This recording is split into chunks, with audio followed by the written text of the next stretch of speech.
আষাঢ় রাতের সন্ধ্যা। পর্ব ৩। রাইহা জুবাইর রিপ্তি। আষাঢ় আর সন্ধ্যাকে বসানো হয়েছে পাশাপাশি। আষাঢ়ের শরীরে অফ হোয়াইট কালারের শেরওয়ানি দারুণ মানিয়েছে দুজনকে। তাদের সামনেই বসে আছে সন্ধ্যার মা, ঝাপসা চোখে দেখছে মেয়েকে। কাজী আষাঢ়কে কবুল বলতে বলল। আষাঢ় সন্ধ্যার দিকে তাকালো। সন্ধ্যার মাথা নত করা। সন্ধ্যার দিকে চেয়েই আষাঢ় কবুল বলে দিল। এবার যখন কাজী সন্ধ্যাকে কবুল বলতে বলল তখন সন্ধ্যার বুক ধক করে উঠল। কবুল বলবে, কবুল বলে দিলেই তো পরিচয় বদলে যাবে, শুধু সন্ধ্যা থেকে মিসেস আহমেদ হয়ে যাবে। কাজী তাড়া দিল। আষাঢ় সন্ধ্যার বা হাত মুঠোয় নিল, চোখের ইশারায় ভরসা দিল। সন্ধ্যা খানিকটা ভরসা পেল, মুঠোয় বন্দি হাতের দিকে তাকিয়ে কবুল বলে দিল। আষাঢ়ের দেহ জুড়ে শীতল হাওয়া বয়ে গেল। ফাইনালি তার মনের মানুষটা এখন কেবল একান্ত তারই। মুখে ফুটল এক চিলতে হাসি। হাসিটা ছিল প্রাপ্তির হাসি। সুদূরে দাঁড়িয়ে আছে রাত, যে তাকিয়ে রয়েছে সদ্য বিবাহিত দুই নব দম্পতির দিকে। মন থেকে বলে উঠল, সারা জীবন খুশি থাকুক এই দম্পতি, কারো নজর না লাগুক, আর আমার নজরটাও সীমার ভেতর থাকুক। নজরুল ইসলাম কণাকে বললেন ওদের এবার রুমের ভেতরে নিয়ে যেতে। কণা সন্ধ্যাকে ধরে রুমে নিয়ে গেল। রাতের নজর এবার কণার দিকে গেল। একদম সাদামাটা লাগছে, জামাটা পুরনো নাকি নতুন ঠাউর করতে পারল না। চুলগুলো হাত খোপা করা, মুখে হয়তো পাউডারও লাগায়নি। গতকাল বলা কথাটা কি ভীষণ রুদ ছিল। হয়তো মস্তিষ্কটা বেঁকে গিয়েছি। রাহুল কেন তার কাছে সাহায্য চাইবে? যাকে বিয়ে করবে সরাসরি তাকে গিয়েই বলবে। কণা সন্ধ্যাকে তার রুমে বসিয়ে চলে আসতে নিলে সন্ধ্যা হাত টেনে ধরে। কণা পেছনে ফিরে তাকায়, চোখের ইশারায় জিজ্ঞেস করল কি? সন্ধ্যা কণাকে বিছানায় বসিয়ে বলল, কি হয়েছে আমাকে বলবি না কণা? কণা হাসার চেষ্টা করে বলল, কিছু হয়নি সন্ধ্যা। কি হবে? তোকে আমার মোটেও স্বাভাবিক লাগছে না। অস্বাভাবিক লাগার কারণ কি? এই যে কেমন লাগছে তোকে। বাউন্ডুলে মেয়েটা হঠাৎ কেমন স্থির হয়ে গেল। সব সময় কি মানুষ এক থাকে? এই যে দেখে পৃথিবীটা, সেটা কি সব সময় এমন রোদে পরিপূর্ণ থাকে? কখনো তো শীতল, আবার কখনো প্রচণ্ড ঝড়ে তছনছ করে ফেলে। মানুষই এমনই। সে যা হোক, আমাকে নিয়ে ভাবিস না, আমি ঠিক আছি। আজ তোর জীবনের সবচেয়ে গুরুত্বপূর্ণ দিন, তাই অযথা আমাকে নিয়ে ভেবে দিনটাকে মাটি করিস না। ভাইয়া আসলো বলে এরপর তোদের কত ছবি তোলা হবে জানিস? কণা চলে গেল। আরাফাত আশারকে নিয়ে বসিয়ে দিল। সবাই এক এক করে ছবি তুলল। ছবির শেষে আশার আর সন্ধ্যাকে খেতে দিল। খাওয়া দাওয়া শেষে সন্ধ্যা হতেই বিদায়ের সময় ঘনিয়ে আসলো। সন্ধ্যা তার মাকেই শুধু জড়িয়ে ধরল। পাশেই নজরুল ইসলাম দাঁড়িয়েছিলেন। আশা করেছিল আজকের দিনে হয়তো মেয়েটা তার বুকে এসে জড়িয়ে ধরবে, কিন্তু না, করল না। সন্ধ্যা আসার পথে কেবল তার বাবাকে বলল, মায়ের খেয়াল রাখবেন, সাথে নিজেরও। ব্যাস শেষ। আমেনা বেগম সন্ধ্যাকে আষাঢ়ের রুমে বসিয়ে এসেছে। আরাফাত আষাঢ়ের হাতে একটা প্যাকেট গুজে দিল। আষাঢ় তাকানোর সাথে সাথে হাত গুটিয়ে নিল। কড়া চোখে তাকালো আরাফাতের দিকে। আরাফাত চোখ টিপ দিয়ে বলল, এনজয় ইউর নাইট আষাঢ়, তবে গতিসীমা 40-এর বেশি নয়, আর সেফটি 100% সাথে নিয়ে রেখো, কারণ জনসংখ্যা এবার দেশে 40 কোটি ছাড়িয়ে গিয়েছে, সো বি কেয়ারফুল। শরীফা হেসে ফেলল। আরাফাত খেয়ালই করেনি শরীফা কে। খেয়ালে আসতেই শরীফার হাত ধরে টেনে নিয়ে যেতে যেতে বলল, পিচ্চি মেয়ে, বড়দের কথা শুনে ফেললে। শরীফা আরাফাতের কানের লতিতে ঠোঁট ছুঁয়ে বলল, আমি মোটেও পিচ্চি নই মহাশয়। এক বাচ্চা সামলানোর বয়স চলছে, অথচ বিয়ে হচ্ছে না। বিয়ে করতে চাও? অবশ্যই। বিয়ে হলে কত কাজ করতে হয় জানো? আজ তো একটা সংসার, সব সামলাতে পারবো, আর রাত হলে আপনাকে সামলাতে পারবো। Don't worry. আরাফাত শরীফার কান টেনে ধরে বলল, বিচ্ছু মেয়ে একটা। সন্ধ্যা পুরো রুমটায় একবার চোখ বুলিয়ে নিল। ফুল দিয়ে সাজানো সিম্পল সাজ রুমটার সৌন্দর্য আরো বাড়িয়ে দিয়েছে। ফুলের মিষ্টি সুগন্ধ রুমটাকে মাতোয়ারা করে তুলছে। এসব ভাবনার মাঝেই আশার আসলো। সন্ধ্যা গুটিয়ে গেল। আশার দরজাটার সিটকানি লাগিয়ে এগিয়ে আসলো। সন্ধ্যার সামনাসামনি বসে আলতো হাতে ঘুমটাটা তুলে দিল। সন্ধ্যা আষাঢ়ের চোখের দিকে তাকালো। আষাঢ় স্মিত হেসে বলল, ভেবেছি তুমি লজ্জায় মাথা নত করে রাখবে। আচ্ছা তাহলে মাথা নত করে রাখছি। এই না, তাকিয়েই থাকো, ভালো লাগছে। একটা জিনিস আছে তোমার জন্য। কি? দেনমোহরের টাকাটা আগে বুঝিয়ে দেই। আশার শেরওয়ানির পকেট থেকে টাকাটা বের সন্ধ্যার হাতে দিল। সন্ধ্যা উল্টে পাল্টে দেখে বলল, কি করা যায় বলুন তো টাকাটা দিয়ে? তোমার যা ইচ্ছে হয় করবে। আচ্ছা আপাতত ভাবছি না কি করা যায়। আপনার কাছেই রেখে দিন, কখনো লাগলে দিয়েন। যদি তখন না থাকে টাকা তখন? আমি কি বলেছি ভেঙে ফেলতে টাকা? বলেছি রাখতে। আমার পার্সোনাল ব্যাংক তো আপনি। আশার এক গাল হেসে টাকাটা আলমারিতে রেখে দিল। তারপর সন্ধ্যার উদ্দেশ্যে বলল, অজু করে আসতে পারবে? নামাজ পড়বেন? হু, আচ্ছা আসতেছি। সন্ধ্যা বেনারসি পরেই সাজসজ্জা মুছে অজু করে আসলো। সন্ধ্যা বের হতেই আশার অজুতে ঢুকল। সন্ধ্যা এদিক ওদিক তাকিয়ে জায়নামাজ খুঁজল, পেল না। আশার ওয়াশরুম থেকে এসে আলমারি থেকে জায়নামাজ বের করে আগোপিছ করে বিছালো। তারপর 2 রাকাত নফল নামাজ পড়ে নিল দুজন। আশার জায়নামাজে বসেই সন্ধ্যার দিকে ফিরে কিছু বিড়বিড় করে উচ্চারণ করে সন্ধ্যার শরীরে ফু দিল। তারপর বসা থেকে উঠে জায়নামাজগুলো আগের জায়গায় রেখে সন্ধ্যাকে নিয়ে বিছানায় বসল। ঘুমাবে এখন? জিজ্ঞেস করল আশার। আপনার সমস্যা না হলে ঘুমাবো। না, নেই সমস্যা, তুমি বরং ঘুমাও, আমি বাতি নিভিয়ে দিচ্ছি। আচ্ছা। আশার বাতি নিভিয়ে দিল। প্রথম রাতেই ওসব না থাক, সময় নিক কিছুটা। আশার সন্ধ্যার পাশে এসে শুল। সন্ধ্যা ফট করে চোখ মেলে তাকালো। আশার বলল, বুকে এসে ঘুমাবে? ইচ্ছে ছিল খুব তোমাকে বুকে নিয়ে ঘুমাবো। সন্ধ্যা এগিয়ে আসলো, আষাঢ়ের বুকে মাথা রাখল। আষাঢ় জড়িয়ে ধরে কপালে গাঢ় চুম্বন একে দিয়ে বলল, শুভরাত্রি বউ। সকালে সূর্যের আলো চোখে পড়তেই ঘুম ভেঙে যায় কণার। সন্ধ্যা এখন এ বাসায় নেই। কণার ও আর থাকা উচিত নয় এই বাসায়। যত তাড়াতাড়ি সম্ভব চলে যেতে হবে। কোচিং আছে আজ, দুপুরে আবার রিসিপশন সন্ধ্যার। কণা তড়িঘড়ি করে উঠে ফ্রেশ হয়ে নেয়। ব্রেকফাস্ট না করেই বেরিয়ে যায়। মাঝরাস্তায় এসে রাতের সাথে দেখা। রাত দেখে না দেখার ভান করে চলে গেল। কণা কোচিং সেন্টারে আসতেই রাহুল এসে দাঁড়ায় সামনে। কণা ভ্রু কুঁচকে জিজ্ঞেস করল, কিছু বলবেন? হুম। কি? আপনাকে আজ একজন দেখতে আসবে, প্লিজ দাঁড়াবেন ছুটির শেষে। কে আসবে? আসলেই দেখতে পাবেন, প্লিজ দাঁড়াবেন কিন্তু। কণা উত্তর না দিয়েই চলে গেল। প্রায় 2 ঘন্টা কোচিং শেষে বের হতেই রাহুল ডেকে উঠে কণাকে। কণা পেছনে ফিরতেই দেখে রাহুল এক মহিলাকে নিয়ে এগিয়ে আসতেছে। সামনে এসে দাঁড়িয়ে বলল, মা, এ হচ্ছে কণা। মহিলাটা কণার দিকে তাকিয়ে রইল। থুতনিতে চুমু খেয়ে বলল, মাশা আল্লাহ, তুমি তো খুব মিষ্টি দেখতে। কণা ইতস্তত বোধ করল, তবে বুঝতে দিল না। মুখে কৃত্রিম হাসি ফুটিয়ে বলল, ধন্যবাদ আন্টি। তোমার বাবা মায়ের নাম কি? আমার বাবার নাম কামরুল হাসান। আর মায়ের নাম? রুনা বেগম। বাবা মা কি করে?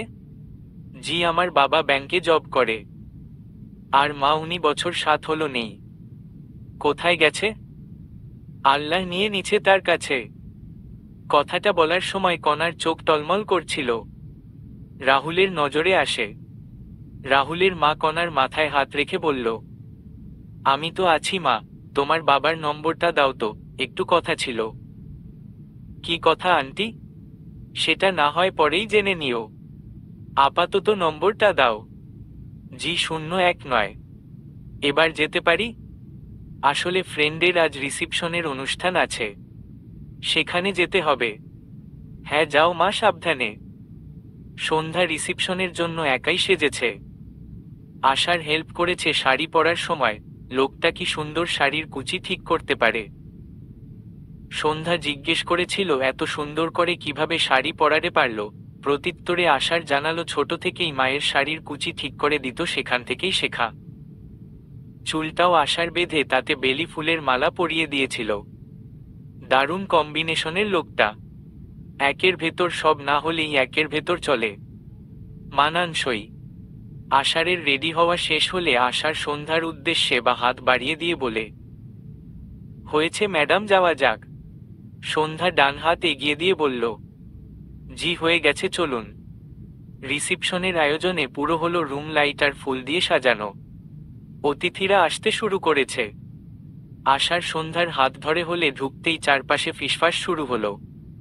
সবার চোখ যেন আটকে গেল নবদম্পতির দিকে। সন্ধ্যার পরনে মেরুন রঙের শাড়ি, সাথে গাঢ় সোনালি জরি কাজ, চুলে ফুলের সাজ আর গলায় হালকা সোনার নকশা। পাশে আষাঢ়ের পরনে ডিপ ব্লু স্যুট। অনুষ্ঠানের আলোক ঝলমলে পরিবেশের মাঝেও সন্ধ্যা খানিকটা চুপচাপ। আষাঢ় সেটা লক্ষ্য করল।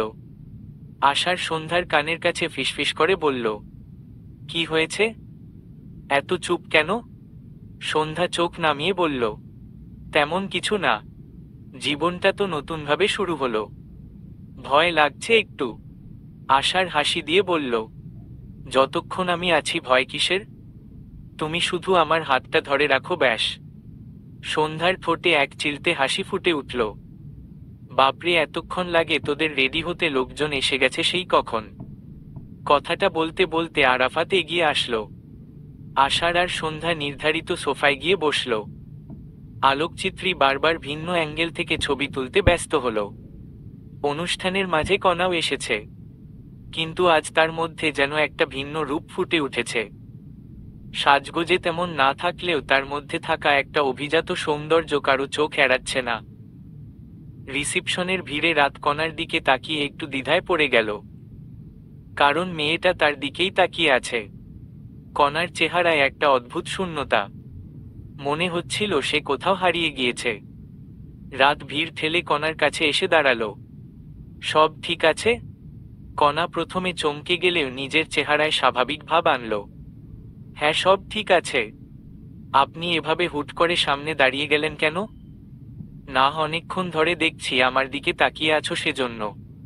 আপনার অস্বস্তি হয় আমি তাকালে? তা তো হবেই। সরি, আর হবে না। কণা চলে গেল সন্ধ্যার কাছে। একটু কথাবার্তা বলে চলে আসলো।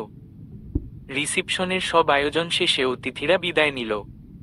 আশার সন্ধ্যাকে নিয়ে রুমে আসলো। পরনের থাকা জামা কাপড় পাল্টে সাধারণ কাপড় পরে নিল। খুব ক্লান্ত লাগছে এখন? সন্ধ্যা মাথা নেড়ে বলল, হ্যাঁ কিছুটা। সন্ধ্যা ঘরের জানালার পাশে দাঁড়ালো। আশার পেছনে থেকে এসে তাকে জড়িয়ে ধরল। কি দেখছ? জানালার বাইরে পূর্ণিমার চাঁদ। এত সুন্দর লাগছে। আমার চাঁদ তো এই ঘরেই আছে। জানালার বাইরের চাঁদের থেকে বেশি উজ্জ্বল। সন্ধ্যা লজ্জা পেয়ে মাথা নত করল। আশার অবাক হয়ে সন্ধ্যাকে সামনে ঘুরিয়ে বলল, তুমি লজ্জা পাচ্ছ সন্ধ্যাবতী? এটা কি সত্যি? ও মাই গড, তুমি লজ্জা পাও? আনরোমান্টিক মেয়ে। আশ্চর্য, লজ্জা নারীর ভূষণ, আর আমি তো নারী। তো পাবো না লজ্জা? কি জানি, লজ্জা পেতে খুব কমই। না না, লজ্জা তো পেতেই দেখিনি। সব সময় আনরোমান্টিক গম্ভীর মুখে থাকো। সে যাই হোক, তোমার জন্য একটা কবিতা লিখেছিলাম, শুনবে? সন্ধ্যা চোখ বড় করে তাকালো। আপনি লিখেছেন? আশার হাসল। অফকোর্স। ডক্টর দেখে ভেবো না কবিতা লিখতে পারি না, তাই বলে। সব পারি। তোমার এই ডাক্তার সাহেব একের ভেতর সব। তা বলা শুরু করি? জি শুরু করুন মশাই। আমিও দেখি আমার ডাক্তার সাহেব কি লিখেছেন আমাকে নিয়ে। আকাশ ভরা তারা নয়, আমি শুধু একখণ্ড চাঁদ চাই। সেই চাঁদটি তুমি, যে আলোকিত করে রাখবে আমার গোটা পৃথিবী। সন্ধ্যার মুখে গভীর তৃপ্তির হাসি ফুটে উঠল। বাহ, সুন্দর ছিল তো। সত্যি? হুম। চলুন ঘুমাই। ঘুম পেয়েছে। আজও ঘুমাবে? ফুলশয্যা হবে না আমাদের? ফুলশয্যা? হু, ফুলশয্যাটা তোলা থাক। আজ বরং আমরা শুধু ঘুমাই। আশার গম্ভীর মুখে বলল, ঠিক আছে, তবে একটা শর্তে। কি শর্ত? আমার বুকের কাছে মাথা রেখে ঘুমাবে। সেটাই তো করি। সকালের আলো ঘরে পড়তেই সন্ধ্যার ঘুম ভাঙল। পাশে তাকিয়ে দেখল আশার গভীর ঘুমে। তার মুখে প্রশান্তির এক ছাপ। সন্ধ্যা ধীরে ধীরে উঠে বসল। জানালার পর্দা সরিয়ে বাইরের দিকে তাকালো। বাড়ির বাগানে ছোট ছোট পাখি ঘুরে বেড়াচ্ছে। হঠাৎ মেজাজ ফুরফুরে লাগতে শুরু করল। মনে হলো এই নতুন জীবন তার কাছে যেন একটা নতুন দিগন্ত। আশার ধীরে ধীরে চোখ মেলে দেখল সন্ধ্যা জানালার কাছে দাঁড়িয়ে। তার মুখে মৃদু হাসি। সকাল সকাল কি দেখছ? সন্ধ্যা পেছনে ফিরে বলল, এই সকালটা যেন অন্য রকম। আমি ভাবছিলাম আমাদের জীবনটা এভাবেই সুন্দর থাকুক। আশার উঠে এসে তার কাছে দাঁড়ালো। তুমি পাশে থাকলে সবকিছুই সুন্দর হবে। অন্যদিকে রাত ঘরের এক কোণে বসে আছে। রাতের মা এসে তাকে ডাকতে ব্রেকফাস্ট করার জন্য। আচমকা ছেলেকে ভাবুক হয়ে বসে থাকতে দেখে বলল, রাত, এখানে বসে কি ভাবছিস? রাত চমকালো। নিজেকে স্বাভাবিক করে বলল, কিছু না মা। তোমার কোনো কাজ আছে? না, তবে তোর এমন মনমরা ভাব আমাকে চিন্তিত করছে। রাত মৃদু হেসে বলল, তোমাকে নিয়ে চিন্তা করার কোনো কারণ নেই মা। আমি ঠিক আছি। আচ্ছা, খেতে আয় তাহলে। আশার সন্ধ্যায় রাত আমেনা বেগম একসাথে সকালের নাস্তা করল। নাস্তার শেষে আশার সন্ধ্যাকে জিজ্ঞাসা করল, আচ্ছা, আজ কি করব আমরা? কি করব আমরা? কোথাও ঘুরতে যেতে ইচ্ছে করছে না? চলো দূরে কোথাও যাই। সন্ধ্যা বলল, কোথায় যাবেন? পাহাড়ে। আচ্ছা, যেখানে আমরা দুজনেই আরাম করে সময় কাটাতে পারি। আর আর কি? গম্ভীর গলায় বলল সন্ধ্যা। আশার মেকি হাসি দিয়ে বলল, আর কিছুই না, শুধু ঘুরবো আর ঘুরবো। ওকে? ওকে। কণা সন্ধ্যার ঘরে বসে আছে। আজ সে অন্যরকম অনুভব করছে। জীবনের সবকিছুতে যেন এক ধরনের অদ্ভুত পরিবর্তন এসেছে। সকালেই তার বাবা ফোন করে জানিয়েছে রাহুলের মা তার বাবার কাছে তার আর রাহুলের বিয়ের প্রস্তাব রেখেছে। কণার বাবা শীঘ্রই তাকে বাসায় আসতে বলেছে। কণা লাস্টবার আজ রাতের সাথে একটু কথা বলবে। একটুখানি কথা বলে দেখুক না রাত কি বলে। কথাটা ভেবেই কণা রেডি হয়ে নেয় কোচিংয়ের জন্য। কোচিংয়ে ঢুকতেই দেখে রাত আগে থেকেই বসে আছে। কণা কোচিং শেষ হবার অপেক্ষা করল। আজ রাহুল আসেনি।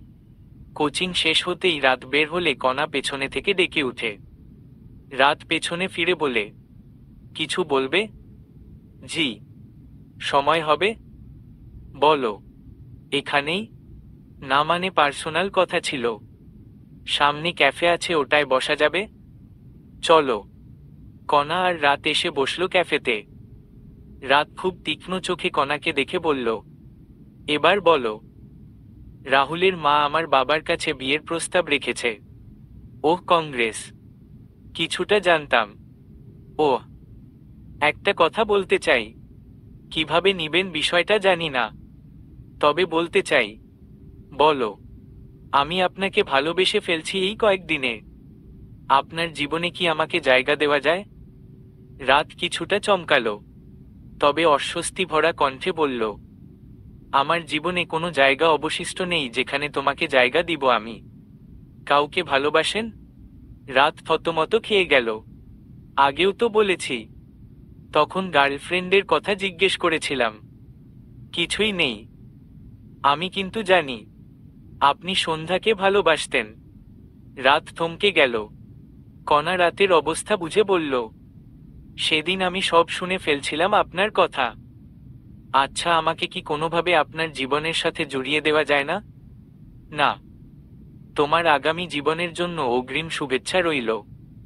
রাহুল নিঃসন্দেহে ভালো ছেলে, আর ভালো ছেলে বলেই সোজা মাকে দিয়ে বিয়ের প্রস্তাব পাঠিয়েছে। কিন্তু আমি যে আপনাকে ভালোবাসি, মনে একজনকে রেখে কি আরেকজনের সাথে সংসার করা যায়? যাবে না কেন? আমাদের মাঝে কোনো কিছু শুরুরই হয়নি, সেখানে এসব কথা ভিত্তিহীন। আর তার চেয়ে বড় কথা, আমি তোমাকে এ যা ভাবির বন্ধু হিসেবেই দেখেছি। তুমি যদি ভেবে থাকো আমি তোমাকে ভালোবাসবো সেই আশায় বিয়ে ভেঙে দেওয়া, তাহলে ভুল করছো। কারণ আমি তা কখনোই করব না। ভালো এটাই হবে যে তোমাকে ভালোবাসে তাকে সাদরে গ্রহণ করে নাও। ভালো থেকো, আসছি। রাত চলে গেল। কণা ঠাই বসে রইল। রাত যেই কথাটা বলে গেল সেম কথাটা কেন সে নিজে মানছে না? তাকে যে ভালোবাসে তাকে কেন সে গ্রহণ করে নিচ্ছে না? আশার সন্ধ্যাকে নিয়ে একটি রিসোর্টে এসেছে। রিসোর্টটি পাহাড়ের কোলে, চারপাশে ঘন সবুজ বনানী, যা দেখলেই মনে হয় প্রকৃতি যেন তার সবটুকু সৌন্দর্য ঢেলে দিয়েছে এখানে। দূরে পাহাড়ের গায়ে মেঘের দল খেলা করছে। পাখির ডাক আর গাছের পাতা নড়ার মৃদু শব্দ মিলে এক অদ্ভুত মায়াবী পরিবেশ সৃষ্টি করেছে। কটেজগুলো ছিমছাম কাঠের তৈরি। ছাদের কোনায় ঝুলছে ছোট্ট লণ্ঠন, যা রাতে জায়গাটাকে আরো রোমান্টিক করে তোলে। কটেজের বারান্দা থেকে একটি সরু রাস্তা নেমে গেছে পাহাড়ের নিচে। রাস্তার দুপাশে লাল নীল ফুলের বাগান, আর মাঝখান দিয়ে বইছে এক ছোট্ট ঝর্ণা। সন্ধ্যা গাড়ি থেকে নামতেই মিষ্টি হাওয়া এসে তার চুলে খেলা করল। সে চারপাশের সৌন্দর্যে মুগ্ধ হয়ে বলল, জায়গাটা তো বেশ সুন্দর, দেখতে হবে না পছন্দটা কার? কটেজের ভেতর ঢুকে সন্ধ্যা আরও অবাক। ভেতরটা সিম্পল কিন্তু দারুণ পরিপাটি। একটি চমৎকার খাট, জানালার পাশে কাঠের চেয়ার, আর মাঝখানে ছোট্ট টেবিলে সাজানো ফুলদানিতে সাদা বেলি আর গোলাপ। রুম থেকে দূরের পাহাড় আর বন দেখা যায়। সন্ধ্যা জানালার কাছে গিয়ে দাঁড়ালো। তার চোখে যেন প্রশান্তি ঝরে পড়ল। আশার এক কাপ চা নিয়ে এসে বলল, এই নাও, প্রকৃতির সঙ্গে এক কাপ চা উপভোগ করো। সন্ধ্যা চায়ের কাপে চুমুক দিয়ে জানালার বাইরে তাকিয়ে বলল, আচ্ছা, আপনার মতো করে কেউ কি আর এতটা যত্ন নিতে পারবে আমার? আশার পাশে এসে দাঁড়িয়ে বলল, কেন, তুমি কি আরো কারো যত্ন চাও আমি ব্যতীত? না, সেটা বোঝাইনি। আপনি বেশ যত্নশীল পুরুষ একটা। ততটা যত্নশীল পুরুষ হতে পেরেছি কিনা জানি না, তবে চেষ্টা করব যেন কখনো তোমার কোনো অভাব অনুভব না হয়। দুজনে বারান্দায় গিয়ে বসল। দূর পাহাড় থেকে আসা মৃদু বাতাস তাদের ঘিরে এক অন্যরকম অনুভূতি সৃষ্টি করল। সন্ধ্যা আষাঢ়ের দিকে তাকিয়ে বলল, আপনাকে যদি বিয়ে না করতাম আমি, তাহলে হয়তো কখনো বুঝতেই পারতাম না জীবন ঠিক কতটা সুন্দর হতে পারে। দেখুন না, আমাদের বিয়ে 4 দিনও হয়নি। আশার সন্ধ্যার হাতটা ধরে চুমু খেয়ে বলল, আমার জীবনটা তো তুমি দিয়েই শুরু।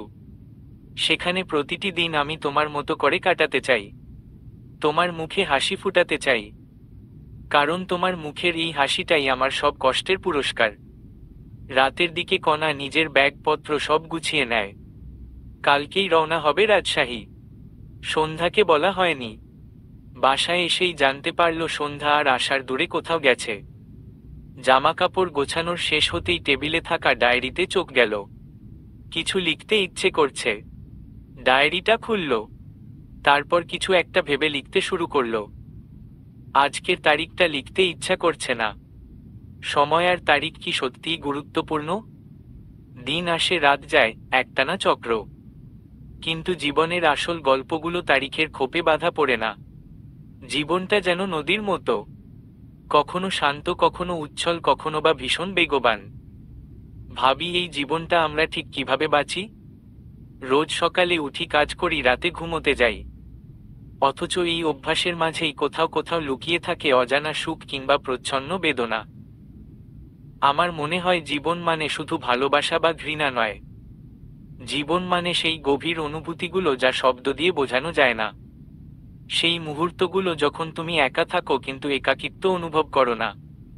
যখন বাতাসে গন্ধ থাকে বৃষ্টি নামার আর হৃদয় থাকে আশার ঝড়। জীবন আমাকে অনেক কিছু শিখিয়েছে। মানুষ কখনো বদলায় না, বদলে যায় তাদের অবস্থান, তাদের প্রয়োজন। যে মানুষ একদিন তোমার কাছে ভীষণ গুরুত্বপূর্ণ ছিল, হয়তো সে আজ তোমার জীবনের অতীত। কষ্ট লাগে? অবশ্যই লাগে। কিন্তু এটাও সত্যি, মানুষ হারানোর মধ্যেই হয়তো নতুন কিছু পাওয়ার ইঙ্গিত থাকে। জীবন আমাকে শিখিয়েছে স্বপ্ন দেখতে হবে, তবে সেই স্বপ্ন যেন বাস্তবতার মাটিতে দাঁড়ায়। হার না মানা একটা মনের জোর থাকতে হবে, কারণ জীবন তার নিজস্ব গতিতে চলে, তোমার ইচ্ছায় নয়। তুমি চাইলেও সবকিছু পাবার অধিকার নেই। কিছু কষ্ট সয়ে যেতে হয়, কিছু ভুল মেনে নিতে হয়, আর কিছু ভালোবাসা মনে গেঁথে রাখতে হয়। আজকের রাতটা অদ্ভুত। মনে হচ্ছে আকাশও কথা বলতে চায়। তারার ঝিকিমিকি দেখছি, প্রতিটা তারা যেন হাজারো গল্প নিয়ে বসে আছে। জীবনও তো এরকমই, অসংখ্য গল্পে ভরা। আমরা কি সব গল্প শুনতে পারি? জীবনের কোনো ইস্তেহার নেই এখানে, নেই নিয়মিত সূচি, নেই পূর্ব পরিকল্পনা। শুধু একটা সত্য আছে, তুমি যতটা ভালোবাসা ছড়াবে ততটাই ফিরে পাবে। আমি জানি না আমার জীবনটা কোথায় থামবে, তবে যতদিন বাঁচি নিজের গল্পগুলো নিজের মতো করে বুনে যেতে চাই। হয়তো একদিন কেউ আমার এই ডায়েরি পড়বে, জানতে চাইবে কে ছিল কণা। জানি না সে জানতে পারবে কিনা, তবে আমি তাকে বলে যেতে চাই, কণা ছিল এক সাধারণ মেয়ে, যার জীবনও ছিল অসাধারণ। কারণ জীবনকে সে সবসময় মনের মতো বাঁচতে চেয়েছিল। সকাল হতেই কণা ব্রেকফাস্ট করে রাজশাহীর উদ্দেশ্যে বেরিয়ে পড়ে। আসার পথে চেয়েছিল আকস্মিকভাবে হলেও রাতের সাথে যেন একবার দেখা হোক, কিন্তু ভাগ্য সহায় হলো না। রাতের সাথে দেখা তো দূর, তার ছায়ার দেখাও মিলল না। ভারাক্রান্ত মন নিয়েই চলে আসলো। কয়েক ঘন্টার জার্নি শেষ করে নিজের বাসায় পৌঁছালো। বাসায় আসতেই দারোয়ান জানালো তার বাবা অফিসে আছে। কণা দারোয়ানের থেকে চাবি নিয়ে সদর দরজা খুলে ভেতরে ঢুকল। ডাইনিং টেবিল পাশ কাটিয়ে যেতেই দেখল টেবিলের উপর সাদা এক টুকরো কাগজ ভাঁজ করা। কণা ল্যাগেজটা পাশে রেখে কাগজটা খুলল। কণার বাবা লিখেছে, খাবার রান্না করা আছে মা, খেয়ে নিও, আমি বিকেলেই চলে আসব। কণা মৃদু হাসল। কি নিদারুণ একটা বাবা পেয়েছে সে। এমন বাবা প্রতিটি মেয়ে ডিজার্ভ করে। কণা নিজের রুমে এসে ফ্রেশ হয়ে খাবার খায়। বিকেলের দিকে কামরুল হাসান বাসায় আসে। কণা দেখামাত্রই বাবাকে সালাম দেয়। কামরুল হাসান সালামের জবাব দিল। নিজের রুমে গিয়ে পোশাক চেঞ্জ করে বসার ঘরে এসে চুপচাপ কণাকে বসিয়ে তার চোখে চোখ রেখে জানতে চাইল, খেয়েছিস? হুম। রাহুল ছেলেটাকে? আমি যেই কোচিংয়ে পড়তাম, রাহুল ও সেখানে পড়ে। ও আচ্ছা, তা রাহুল আর তোর বিয়ে নিয়ে কিছু ভেবেছিস? কণা চুপ, অস্বস্তিতে পড়ে যায়। তার ঠোঁটে কথা আটকে যায়। অনেক কিছু বলা ছিল, কিন্তু ঠিক কিভাবে শুরু করবে কিছুই ঠিকঠাক বোঝে না। এ মুহূর্তে মনে হয় যেন সে অনেক সময় চেয়ে নেয়, কিন্তু সময় কি আসলেই পাওয়া যায়? বাবা, আমি ঠিক জানি না। এখনও আমার নিজের বিষয়ে সিদ্ধান্ত নেওয়ার মতো অবস্থায় হয়নি। তুমি যা ঠিক মনে করবে আমি তাই করব। কামরুল হাসান মাথা নেড়ে কিছুটা বিরক্ত হয়ে বললেন, তোমার আর রাহুলের সম্পর্ক নিয়ে কেমন তা আমি জানি না, কিন্তু সিদ্ধান্ত তোমার। তোমার সুখটাই তো সবচেয়ে জরুরি কণা। তুমি ভালোভাবে ভাবো, সময় লাগলে সময় নাও, নো তাড়াহুড়ো। কণা দীর্ঘশ্বাস ফেলল। ঠিক সেই মুহূর্তে তার ফোন বেজে উঠল। রাহুলের ফোন। কামরুল হাসান রাহুলের নম্বর দেখে বসা থেকে উঠে বলল, কথা বলো, আসছি। কিছুটা সময় নিয়েই ফোনটা রিসিভ করল। হ্যালো কণা, কেমন আছো? রাহুলের কণ্ঠে কিছুটা অস্বস্তি, কিছুটা অভিব্যক্তি ছিল। মনে হচ্ছিল লোকটা তার ফোন রিসিভের অপেক্ষাতেই ছিল। কণা কিছুটা ভাবল, তারপর বলল, আলহামদুলিল্লাহ ভালো। আপনি কেমন আছেন? রাহুল একটু থেমে তারপর বলল, আলহামদুলিল্লাহ আমিও ভালো আছি। কণা, আমি কিছু বলতে চাই। আমি জানি তুমি একটু দ্বিধায় আছো হুট করে বিয়ের প্রস্তাব পাঠানো নিয়ে। আমি সত্যি তোমাকে ভালোবাসি, প্রথম দেখাতেই পছন্দ হয়ে যায়। আমার দৃষ্টি যেন আর কোনো রমণীতে গিয়ে না আটকায়, সেজন্য প্রস্তাবটা পাঠানো। তুমি যত পারো সময় নাও, আমাদের সম্পর্কটাকে এগিয়ে নেওয়ার জন্য আমি অপেক্ষা করব। তুমি রাজি হলেই আগাবো। জাস্ট আমাকে করুণা করে হলেও তোমার জীবনের সাথে জড়িয়ে দিও। কণা কিছুটা নীরব হয়ে গেল। তার ভেতর কিছু একটা হালকা অনুভূতি উঠছিল। এক মুহূর্তের জন্য রাহুলের কথা ভাবতে শুরু করলেন, রাহুলের জায়গায় নিজেকে বসালো। কণা নিজেও রাতকে ঠিক এভাবেই বলেছিল। প্রত্যুত্তরে রাত তাকে উপেক্ষা করে চলে গেলে তখন যা কষ্ট হয়েছিল। আচ্ছা, রাহুলকে রিজেক্ট করলে কি রাহুলেরও সেম কষ্ট হবে? হয়তো। কিন্তু কণার কষ্ট হচ্ছে কেন? কিসের জন্য হচ্ছে কষ্ট? কাকে নিয়ে হচ্ছে? আমি সময় নিয়ে আবার আপনার সাথে কথা বলে জানাবো। কথাটা বলার সময় কণার মনের ভেতর যে অস্থিরতা তা খুব স্পষ্টভাবে অনুভব করছিল কণা। ঠিক আছে, আমি অপেক্ষা করব। তবে তুমি জেনে রেখো, আমি তোমাকে সত্যিই ভালোবাসি। কণা ফোনটা রেখে দিল। তার মনের মধ্যে একাধিক প্রশ্ন। এই সিদ্ধান্ত এত সহজ হবে না। তবে সময় যেহেতু চাওয়া হয়েছে, তার মানে নির্দিষ্ট একটা সিদ্ধান্তে তার যেতে হবে। একদিকে রাত তার মায়ের মুখে শুনল কণা নাকি তার বাড়ি চলে গেছে। রাত খুশি হলো কিছুটা, কিন্তু কণার কথা বারবার মাথায় ঘুরছে। নিজের রুমে গিয়ে রাত আয়নার সামনে দাঁড়ালো। নিজের চোখে অদ্ভুত এক শূন্যতা দেখতে পেল। শূন্যতাটা ছিল সন্ধ্যাকে এই জীবনে না পাওয়ার। রাতের চোখে পানির ছাপ দেখা গেল। সে জানে তার জীবনের গল্পে একটা অধ্যায় চিরকাল অসমাপ্ত থেকে গেছে, কিন্তু এই অসমাপ্তির মধ্যে দিয়েই হয়তো তাকে চলতে হবে। রাত জানালার বাইরে তাকিয়ে মনে মনে প্রতিজ্ঞা করল, আমাকে নিজের জীবনে একটা পরিণতি আনতে হবে। আর কণাকে, তোমাকে তোমার সঠিক পথ দেখতে হবে। তোমাকে তোমার নতুন জীবনের দিকে এগিয়ে যেতে হবে, যেখানে তোমার জন্য সত্যিকারের সুখ অপেক্ষা করছে। ঘর ভর্তি মোমের নরম আলো, হালকা মশলার সুগন্ধে মিশে থাকা এক অদ্ভুত মায়াময় পরিবেশ। জানালার বাইরে আকাশ ভরা কালো মেঘ, যেন প্রকৃতিও আজ কোনো রহস্যময় রাতের সাক্ষী হতে চাইছে। রিসোর্টের শান্তিপূর্ণ পরিবেশ ধীরে ধীরে গাঢ় নীরবতায় ঢেকে যাচ্ছে। রাত নামতেই চারপাশে ঝিঝি পোকার ডাক, ঝর্ণার মৃদু শব্দ আর দূর থেকে ভেসে আসা মেঘের গর্জন মিলে পরিবেশটা যেন আরো বেশি রোমান্টিক করে তুলেছে। সন্ধ্যা জানালার কাছে দাঁড়িয়ে রাতের মিষ্টি ঠান্ডা হাওয়া তার চুল উড়িয়ে নিয়ে যাচ্ছে। আশার তার পিছনে এসে দাঁড়ালো। দেখল সন্ধ্যার হাতে একটা বই। বই পড়ার ফাঁকে ফাঁকে সে আশারকে আর চোখে দেখছে। তুমি বই পড়ার ভান করছো, আমি জানি। সন্ধ্যা হেসে বলল, আপনার মতো মানুষ পাশে এসে দাঁড়ালে কি আর বইয়ে মন বসে? তাহলে আমাকেই পড়ো। আমি পুরো একটা এনসাইক্লোপিডিয়া। আমার ভেতর গল্প, কবিতা, নাটক আর রহস্য সবই আছে। সন্ধ্যা মুখ কুঁচকে বলল, আপনার কথা শুনে তো মনে হচ্ছে আপনি একের ভেতর সব, পুরাই মিস্ট্রি বক্স। আশার হাসল, চিরকাল তো তোমার সঙ্গেই কাটবে, তাই নিজেকে একের ভেতর সব ফাংশনে ডাউনলোড করে নিলাম। সময়টা যেন থেমে গেছে। একে অপরের চোখে চোখ রেখে তারা বুঝতে পারছিল জীবনের পথে কোনো বিশাল বাণী নেই, কিন্তু তাদের মধ্যকার ছোট ছোট অনুভূতিগুলোই যেন এত বড় হয়ে উঠছে। তুমি জানো সন্ধ্যা, আমাদের সম্পর্কটা অনেকটা এই পাহাড়ের মতো। কেউই জানে না কখন মেঘ চলে যাবে, আবার কখন ঝর্ণা বইতে শুরু করবে। শুধু বিশ্বাস রাখতে হবে একে অপরের ওপর। দুজনের হাসি ঠাট্টার মাঝেই সন্ধ্যা হঠাৎ গম্ভীর হয়ে গেল। তোমার চোখে কিসের এত ভাবনা? আশার হালকা গলায় জিজ্ঞাসা করল। সন্ধ্যা কিছুক্ষণ চুপ থেকে বলল, ভাবছি আমার প্রতি আপনার এই ভালোবাসাটা এভাবেই থেকে যাবে তো। আশার তার কাঁধে হাত রাখল। ভালোবাসা কখনো হারায় না সন্ধ্যা। সময়, পরিস্থিতি সব বদলালেও ভালোবাসার এই অনুভূতিটা চিরন্তন। সন্ধ্যা হেসে বলল, আপনি সব সময় এত মিষ্টি কথা বলেন কিভাবে? আশার মুচকি হাসল, হাত বাড়িয়ে সন্ধ্যাকে কাছে টেনে নিল। তার গভীর চোখে তাকিয়ে বলল, তোমার মায়াভরা চোখে আষাঢ়ের চাঁদকে দেখতে পাই। তোমার স্পর্শে যেন নিজের অস্তিত্বকে খুঁজে পাই।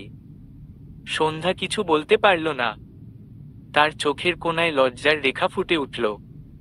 আশার একটুও সময় নিল না। তার দু হাতের শক্ত অথচ কোমল ছোঁয়ায় সন্ধ্যাকে কোলে তুলে নিল। আশার আপনি। তার বাক্য অসমাপ্তই রয়ে গেল। আশার গভীর দৃষ্টিতে তার দিকে তাকিয়ে বলল, তোমাকে আজ কথা বলতে হবে না। আজ শুধু আমি বলবো, তুমি শুনবে। আমি ছুঁয়ে দেখব, তুমি অনুভব করবে রাজি মিসেস আহমেদ। সন্ধ্যা লজ্জায় মাথা নিচু করে ফেলল। তার শ্বাস যেন দ্রুত হয়ে উঠল। আশার তাকে ধীরে ধীরে বিছানায় শুইয়ে দিল। তার চুলের খোপা খুলে দিয়ে বলল, তোমার এই চুলের ঘ্রাণ আমাকে পাগল করে দেয় সন্ধ্যা। সন্ধ্যার ঠোঁট কাঁপছিল কিছু বলার জন্য, কিন্তু শব্দ বের হলো না। আশার তার উপরে ঝুঁকে তার মুখটা দু হাতে ধরে বলল, তোমার চোখে এমন এক জাদু আছে যা আমাকে তলিয়ে দেয়। তুমি জানো না আমি কতবার এই চোখের ভেতর হারিয়ে গেছি। সে ধীরে ধীরে সন্ধ্যার কপালে চুমু খেল। কপালের নরম স্পর্শে সন্ধ্যা চোখ বন্ধ করে ফেলল। আজ এই রাত তোমার প্রতিটা মুহূর্ত আমার। তুমি আমার পৃথিবী সন্ধ্যা। তার ঠোঁট সন্ধ্যার ললাট থেকে নামতে নামতে তার গালের পাশ ঘেঁষে নামল। সন্ধ্যার গলা শুকিয়ে গেল। আশার। তার গলার স্বরে কম্পন। শান্ত হও সন্ধ্যা, আশার মৃদু হেসে বলল। আমি শান্তই ছিলাম, কিন্তু আপনি আমাকে অশান্ত করে ফেলছেন ডাক্তার সাহেব। এটা তো ঠিক না। তারপর সে সন্ধ্যার হাত নিজের হাতে নিয়ে তার আঙুলে একটার পর একটা চুমু দিল। আর তুমি যখন আমাকে অশান্ত করে ফেলো তার বেলায়? সন্ধ্যা ভ্রু কুঁচকে বলল, কখন করলাম? অলওয়েজ করো। তোমাকে দেখলেই তো আমি অশান্ত হয়ে পড়ি। ডেসপারেট হই একটু ছুঁয়ে দেওয়ার জন্য। তা মিসেস, আজ কি একটু অনুমতি মিলবে ছুঁয়ে দেওয়ার? দেখো বাহিরের পরিবেশটা একদম রোমান্টিক ভাইবও দিচ্ছে। বিবাহিত হয়েও যদি অবিবাহিতদের মতো থাকি তাহলে তো খুব অন্যায় হয়ে যায় নিজের সাথে। সন্ধ্যা আষাঢ়ের শার্টের কলার চেপে ধরল।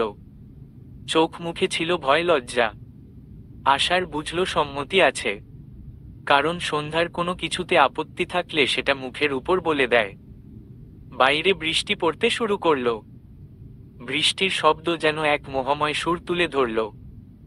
ঘরের ভেতরে আষাঢ়ের স্পর্শ আর সন্ধ্যার লজ্জা এক হয়ে রাতটাকে অদ্ভুত এক আবেগময় রূপ দিল। সেই রাতের প্রতিটা মুহূর্তে যেন আষাঢ় আর সন্ধ্যা হারিয়ে গেল নিজেদের ভালোবাসার গভীরতায়, যেখানে সময় থেমে গিয়েছিল। বাইরে আকাশ কালো মেঘে ঢাকা। মৃদু হাওয়ার সাথে বৃষ্টি আসার সম্ভাবনা স্পষ্ট। ঘরের ভেতরে মোমের নরম আলো যেন চারপাশে এক মায়াবী পরিবেশ তৈরি করেছে। বৃষ্টির শব্দ আর ঘরের ভেতরের মৃদু আলোতে রাতটা যেন ভালোবাসার এক অসীম অধ্যায় পর। নতুন এক সকাল। সকালটা ছিল অন্যরকম। শহরের কোলাহল থেকে অনেক দূরে পাহাড়ের কোলে সাজানো ছোট্ট এই রিসোর্টটা যেন প্রকৃতির কোলজুড়ে রাখা শান্তির আস্তানা। রোদের কিরণ জানালা ভেদ করে সরাসরি আষাঢ়ের মুখে এসে পড়ল। আশার চোখ মেলে তাকাতেই তার নজরে এলো পাশের বিছানায় এলোমেলো হয়ে শুয়ে থাকা সন্ধ্যাকে। মুখ ঢেকে আছে এলোমেলো চুলে। কিছুক্ষণ চুপচাপ তাকিয়ে রইল আশার। তারপর আলতো করে সন্ধ্যার চুলগুলো সরিয়ে দিল। ওর ঘুমের গভীরতা আর নিষ্পাপ মুখটা দেখলে আষাঢ়ের মন এক অদ্ভুত প্রশান্তিতে ভরে যায়। মুহূর্তে তার ভেতরে এক ধরনের অদ্ভুত অনুভূতি জাগে, যা শুধু সন্ধ্যার জন্যই। কপালে একটা চুমু এঁকে দিয়ে সে ধীরে ধীরে বিছানা ছেড়ে উঠে ওয়াশরুমে চলে গেল। গোসল শেষে টাওয়ালে চুল মুছতে মুছতে বেরিয়ে দেখে সন্ধ্যা তখনও গভীর ঘুমে আচ্ছন্ন। আশার একবার হেসে লাগেজ থেকে প্যান্ট আর শার্ট বের করে আয়নার সামনে দাঁড়িয়ে নিজেকে প্রস্তুত করতে লাগল। কিছুক্ষণ পর সে সন্ধ্যাকে ডাক দিল, সন্ধ্যা ওঠো। এত ঘুমিয়ে থাকলে দিনটাই নষ্ট হয়ে যাবে। সন্ধ্যা আষাঢ়ের ডাক শুনে ঘুম থেকে উঠে পাশ ফিরে একটু বিরক্ত মুখে তাকিয়ে বলল, এত সকাল সকাল ডাকছেন কেন? আষাঢ় মুচকি হেসে বলল, উঠবে না? গোসল করবে না? ব্রেকফাস্ট করবে না? বের হবে না? সন্ধ্যা বিরক্ত হয়ে বলল, দম নিয়ে এক এক করে বলুন। আষাঢ় তার ভঙ্গি দেখে হাসতে হাসতে বলল, ওকে ম্যাডাম, বলছি। উঠুন, গোসল করুন, তারপর ব্রেকফাস্ট। আমাদের আজ ঢাকা ফিরে যেতে হবে।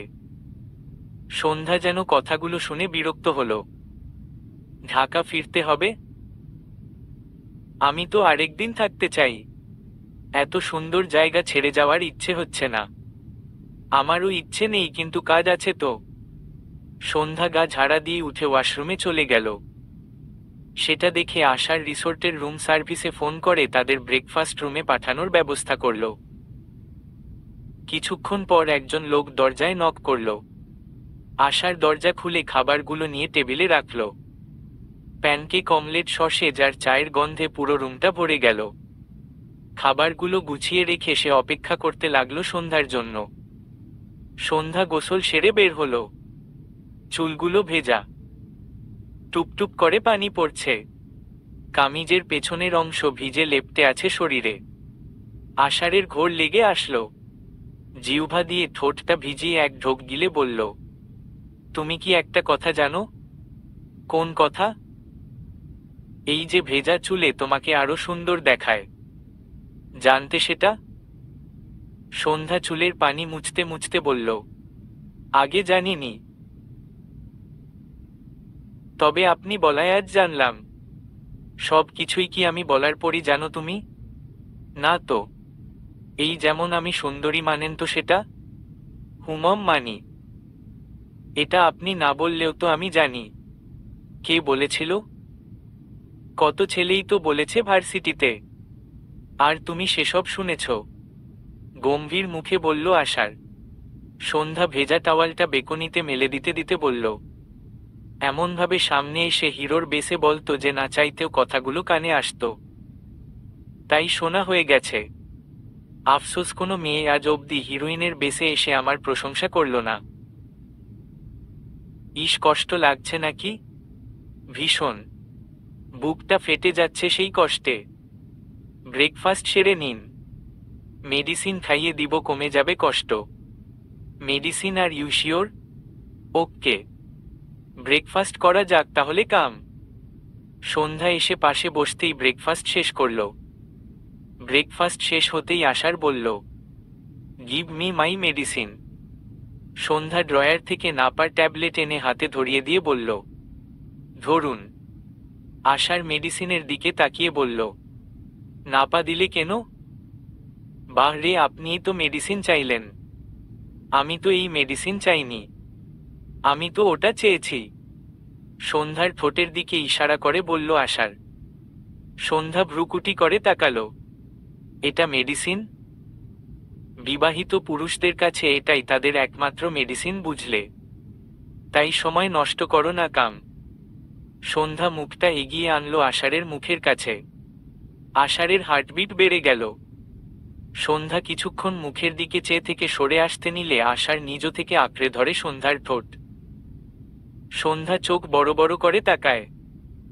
আষাঢ় আলতো করে চুমু দিয়ে বলল, ভেরি নাইস টেস্ট। রোজ সকালে ব্রেকফাস্টের পরপরই পেলে মন্দ হয় না। তো মিসেস আহমেদ, চলুন যাওয়া যাক। সন্ধ্যা ওড়না দিয়ে ঠোঁট মুছতে মুছতে বলল, কোথায়? যাওয়ার আগে আশেপাশেটা আরেকবার ঘুরে দেখে নেওয়া যাক। সন্ধ্যা সম্মতি প্রকাশ করল। তারপর দুজন রিসোর্টের আশপাশটা দেখতে বের হল। পাহাড়ের মাঝখানে ছোট্ট একটা নদী বয়ে গেছে। পাখির কিচিরমিচিরে চারপাশটা গুঞ্জরিত। সন্ধ্যা কিছুটা অবাক হয়ে বলল, আচ্ছা, আমরা কি শহরের দমবন্ধ করা জীবন ছেড়ে এখানে এই ধরনের জায়গায় পুরো জীবন কাটিয়ে দিতে পারি না? আশার বলল, কাটিয়ে দেওয়াই যায়। কিন্তু? কিন্তু কি? কাজের জন্যই তো শহরে থাকা। এখানে থাকলে কাজ পাবো কই? কাজ না পেলে তোমাকে খাওয়াবো কি? আর খাওয়াতে না পারলে তুমি কি তখন আমার পাশে থাকবে? উষ্ঠা দিয়ে আরেক বেডার সাথে চলে যাবা, তখন একুলও যাবে, অকুলও যাবে। ধুর, কি বলেন? আরেক বেডার সাথে ভাগবো কেন? এখানে কি হসপিটাল নেই নাকি? এখানে বেতন ভাতা কম। এখানে হসপিটালে জব পেলেও যেই টাকা পাবো সেটায় তোমার আমার শুধু খাওয়াতেই চলে যাবে। নতুন নতুন পোশাক, ট্যুর আর দেওয়া হবে না। এর চেয়ে বেটার যেখানে আছি সেখানেই থাকা। মাঝে মধ্যে এমন সব জায়গায় ট্যুর দিব। এসব জায়গা যেমন মন ভালো করে তেমনি আমাদের সম্পর্কটাকেও নতুন করে সাজাবে প্রতিনিয়ত। আমরা প্রচুর ট্যুর দিব। হ্যাঁ, আই লাভ ভ্রমণ। I love Pradosh. প্রদোষ সেটা আবার কি? প্রদোষ মানে জানো না? না। এটার মানে কি? প্রদোষ মানে তো সন্ধ্যা। নিজের নামের সমার্থক শব্দ জানো না? Sandhyabati this is so bad. আপনি এতে কিছু জানেন কি করে? বিকজ আমি ডক্টর, সেজন্য। হ্যাঁ। হ্যাঁ না হ্যাঁ। চলো ওদিকটায় যাই। একটু পরেই রওনা দিব আমরা। পাহাড়ের সেই সৌন্দর্য থেকে বিদায় নেওয়া কঠিন ছিল। দুপুরের দিকে তারা রিসোর্ট থেকে বের হলো। আশার গাড়ি চালাচ্ছিল আর সন্ধ্যা চুপচাপ বাইরের দৃশ্য দেখছিল। গাড়ি চলতে চলতে আশার হঠাৎ বলল, তোমার সঙ্গে থাকলে আমি সব ভুলে যাই সন্ধ্যাবতী। যেমন? এই যে আমাদের বের হবার কথা ছিল ব্রেকফাস্ট করেই, অথচ তোমাকে নিয়ে বের হলাম প্রকৃতি দেখতে। অথচ আমার রাতে একটা অপারেশন আছে। এখন পৌঁছাবো কখন আর হসপিটালে যাব কখনো? সবাই বলবে আশার আহমেদ বিয়ে পর বউ পাগল হয়ে নিজের কাজকর্ম নিয়ে গাফিলতি করছে। তুমি দিনকে দিন আমার নেশায় পরিণত হচ্ছ। সন্ধ্যা হেসে বলল, তাহলে কি আমাকে আপনার ওষুধ হিসেবে ধরে নিতে হবে? আশার মৃদু হেসে বলল, তোমার মতো ওষুধ পাওয়া সহজ নয়। যদি ওষুধের মতো শার্টের পকেটে তোমায় ভরে নিজের সাথে রাখতে পারতাম, কি যে ভালো হতো। সন্ধ্যা কিছু বলল না আর। গাড়িটা যতই ঢাকা শহরের কোলাহলের দিকে ফিরছে ততই সন্ধ্যার মন বিষণ্ণ হয়ে যাচ্ছে। এত শান্তি ছেড়ে আবার এই শহুরে কোলাহলে ফেরা ভালো লাগছে না। রাত জানালার ধারে দাঁড়িয়েছিল। বাইরে ঝিরিঝিরি বৃষ্টি। আজ আইএলটিএস এর এক্সাম দিয়ে এসেছে। এবার টিকলেই হয়, তারপর সোজা বাহিরের দেশে। কণার কথা বা কণার আচরণ রাতের মাথায় একটুও নেই। বরং তার মনে একটাই চিন্তা, নিজের ভবিষ্যৎ। নিজের প্রতিচ্ছবি দেখে রাত দীর্ঘশ্বাস ফেলল। তার নিজের জীবনে অনেক স্বপ্ন, অনেক চ্যালেঞ্জ। জীবন নিয়ে তার চিন্তা কেবল তার নিজের চারপাশেই সীমাবদ্ধ। সে কখনোই আরেকজনকে জীবনের অংশ করে ভাবেনি। কণা তার জীবনে কোনো জায়গা রাখেনি, এটাই ছিল তার শক্ত অবস্থান। হঠাৎ দরজায় কড়া নাড়ার শব্দে পেছনে ফিরে দেখল তার মা এসেছে। কিছু বলবে? আশার সন্ধ্যা আসতেছে। ডিম ফুরিয়ে গেছে, দোকান থেকে নিয়ে আয়। রাত ছাতাটা নিয়ে বের হলো। আসার পথে শরীফার সাথে দেখা হলো। এই বৃষ্টিতে শরীফা সেজেগুজে নায়িকা সেজে ছাতা মাথায় নিয়ে হাঁটছে। রাত শরীফাকে দেখে ভ্রু কুঁচকে বলল, এই বৃষ্টিতে এমন সেজেগুজে কই যাচ্ছিস? ডেটিংয়ে। আরাফাত ভাইয়ের সাথে? না, আমার আরেকটা বয়ফ্রেন্ড আছে, তার সাথে। পারিসও বটে। এই বৃষ্টিতে ডেটিং ছাতা সামলাবি নাকি নিজেকে সামলাবি? দেখিস আবার পিছলে পড়ে টরে যাস না। কথাটা বলেই রাত চলে গেল। শরীফা আরো সতর্কতার সাথে হাঁটতে গিয়ে ঠাস করে পা পিছলে পড়ে গেল। রাত ততক্ষণে চলে গেছে।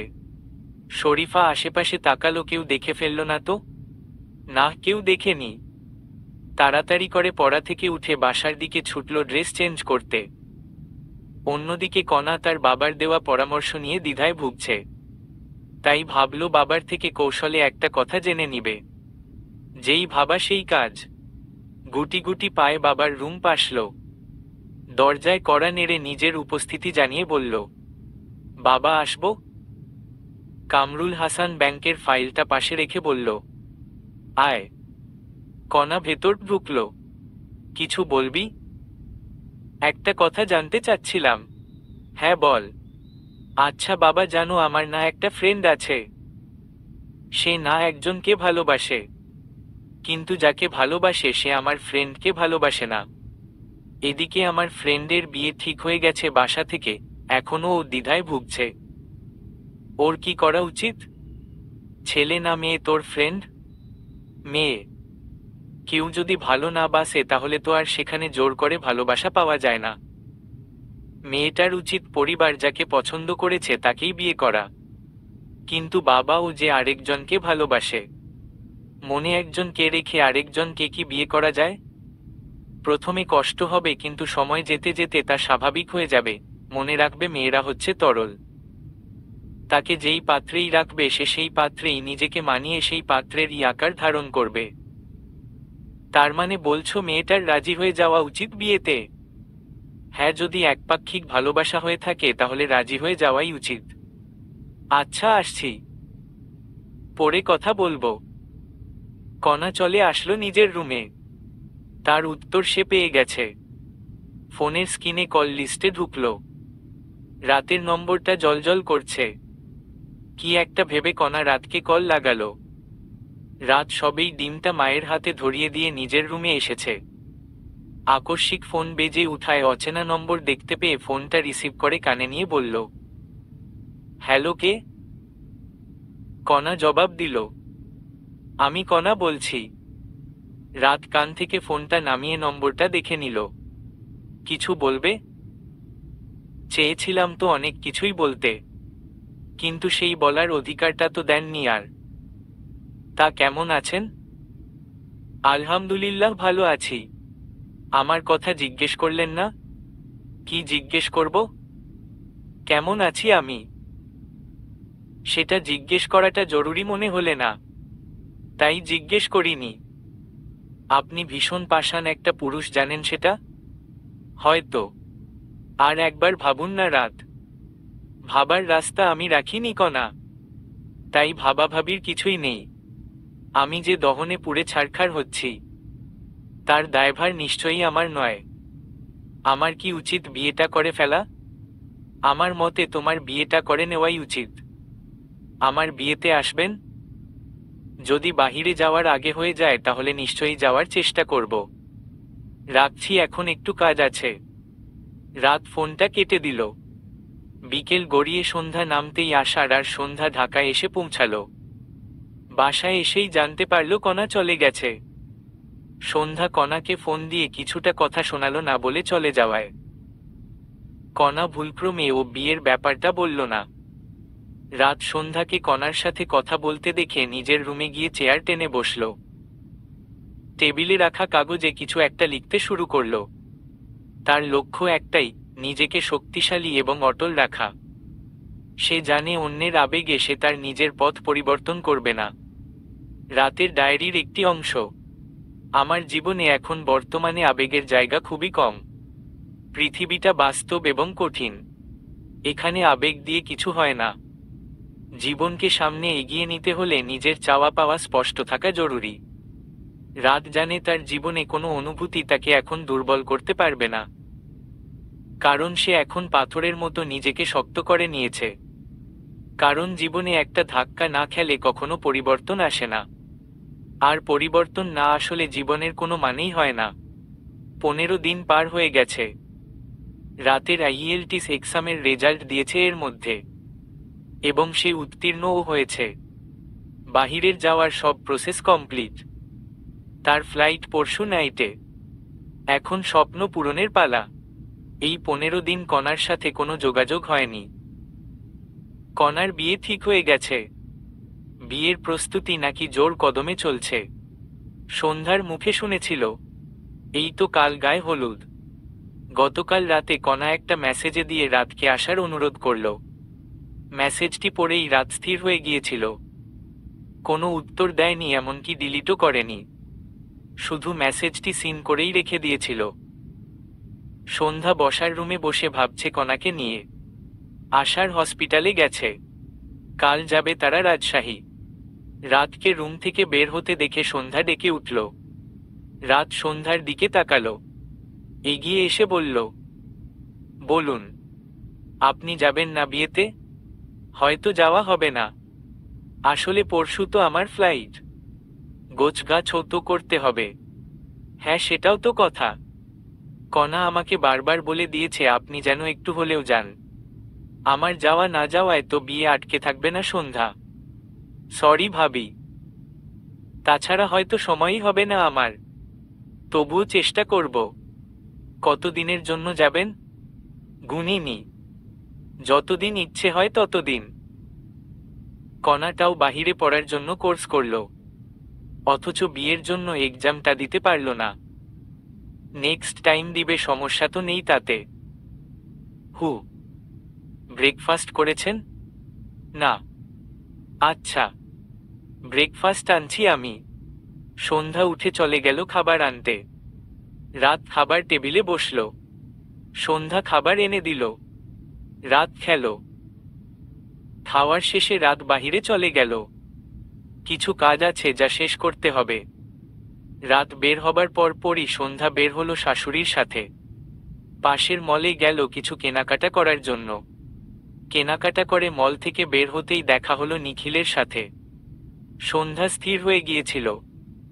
চোখাচোখি হলো দুজনের। আমেনা বেগম ডেকে উঠল নিখিলকে। নিখিল এগিয়ে আসলো, সালাম দিল। আমেনা বেগম সালাম দিয়ে জিজ্ঞেস করল, কেমন আছো নিখিল? নিখিল মৃদু হেসে বলল, জি ভালো আছি। আপনারা কেমন আছেন? এই তো আল্লাহর রহমতে আছি ভালোই। তা এখানে কেন? একটু কেনাকাটা করার জন্য এসেছি। থাকো কোথায় এখন? শাহবাগ। ওহ, বউ কোথায়? বউ? বউ? তুমি না বিয়ে করছো শুনলাম। ছবিও তো দেখলাম। ও হ্যাঁ, আমি তো বিয়ে করছি। বউ বাসায়। আজ আসি আন্টি। নিখিল আমেনা বেগমকে পাশ কাটিয়ে সন্ধ্যাকে ক্রস করার সময় নিখিল ফিসফিস করে বলল, পৃথিবীর সব সুখ তোর জীবনে এসে ধরা দিক। ভালো থাকিস। সন্ধ্যা ততক্ষণাৎই নিখিলের দিকে ফিরল। নিখিল চলে গেল। সন্ধ্যা যাওয়ার পানে তাকিয়ে রইল। আশ্চর্য, লোকটা এমনটা বলল কেন? আমেনা বেগম সন্ধ্যাকে ডাকল। সন্ধ্যা শাশুড়ির সাথে হাঁটা ধরল। কণা ফোনে কথা বলছে রাহুলের সাথে। সেদিন রাতের সাথে কথা বলার পরই কণা তার বাবাকে জানিয়েছে সে বিয়েতে রাজি। সেটা রাহুল শোনা মাত্রই সে কি খুশি। রোজ নিয়ম করে 3 বেলা ফোন দেয়, খোঁজ খবর নেয়। মাঝে একদিন রাজশাহী চলে এসেছিল কণাকে দেখার জন্য। কণার বাড়ির নিচে এসেছিল। কণা তখন বেকনিতে ছিল। রাহুল কিয়ৎক্ষণ কণাকে নিচ থেকে দেখেই চলে যায়।